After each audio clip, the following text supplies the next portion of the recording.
محترم حضرت مولانا مفتی سید محمد سلمان صاحب منصور پوری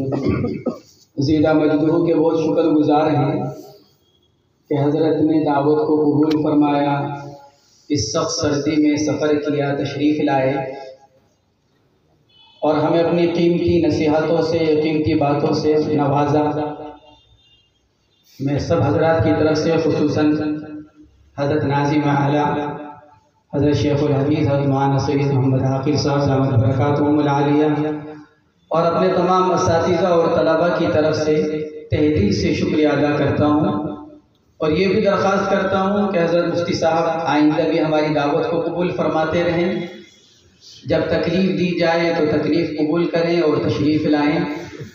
اور امید یہی ہے کہ انشاءاللہ آئندہ ہماری درخواست کو قبول کرتے رہیں گے۔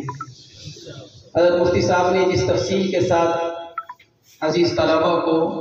اس کی طرف متوجہ کیا کہ یہ ہماری بنیادی ذمہ داری ہے کہ ہم لوگوں تک صحیح بات کو پہنچائیں اور غلط بات کا غلط ہونا اور باطل کا بطلان امت کے سامنے واضح طور پر پیش کریں، یہ اہل علم کی اور علماء کے طبقے کی بنیادی ذمہ داری ہے۔ اس لیے کہ علم کا مقصد اپنی ذات کے اعتبار سے عمل اور دوسروں تک اس کی اشاعت۔ ہم جو پڑھ رہے ہیں، جو حاصل کر رہے ہیں، ہم خود بھی اس پر عمل کرنے والے ہوں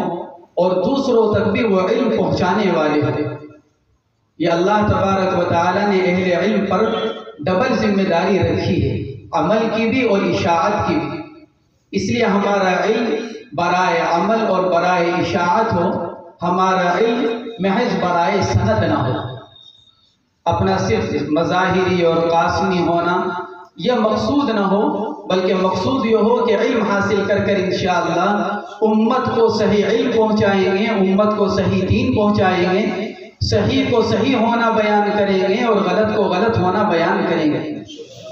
جیسا کہ شعبہ تحفظ ختم نبوت کے بارے میں ہمارا یہ پروگرام تمام اعمال کا دار و مدار ایمان کے اوپر، ایمان کا دار و مدار جناب محمد الرسول اللہ صلی اللہ علیہ وسلم کی ذات اقدس کے اوپر، اور یہ ختم نبوت کا عقیدہ یہ کوئی محض ایک عقیدہ نہیں ہے، بلکہ یہ تمام اسلامی عقائد کی اساس اور بنیاد ہے۔ ختم نبوت کا عقیدہ تمام اسلامی عقائد کی اساس اور بنیاد ہے۔ خدا نخواستہ اگر اس عقیدے کے اندر کسی طرح کسی کی بھی کمزوری آئی تو گویا کہ اس کے تمام اسلامی عقائد کے اندر کمزوری پیدا ہو گئی۔ اس لیے ہم اپنی ذات سے بھی اس عقیدے پر مضبوطی کے ساتھ رہیں اور دوسروں کو بھی اس کی خبر کریں، اس کو بتلائیں۔ جیسا مفتی صاحب فرما رہے تھے کہ خاص طور سے اپنے بیانات، تقاریر، ہمارے کتنے ہی طلبہ اس کے اندر ایسے ہیں جو دور حدیث شریف کے ہیں، مختلف شعبوں کے ہیں، جو آئندہ انشاءاللہ کہیں نہ کہیں آئندہ سال کام کریں گے، دین کی خدمت کریں گے۔ وہ اس بات کا عہد کریں کہ جس طرح انشاءاللہ ہم ظاہری اعمال پر اپنے بیانات اور تقریریں کریں گے، ہم انشاءاللہ اسلامی عقائد بالخصوص عقیدہ ختم نبوت کو انشاءاللہ وضاحت کے ساتھ بیان کیا کریں گے۔ اللہ تبارک و تعالی ہم سب کو اس کی توفیق مرحمت فرمائے۔ اب آخر میں حضرت ناظم صاحب کی دعا پر انشاءاللہ ہمارا یہ جلسہ پورا ہو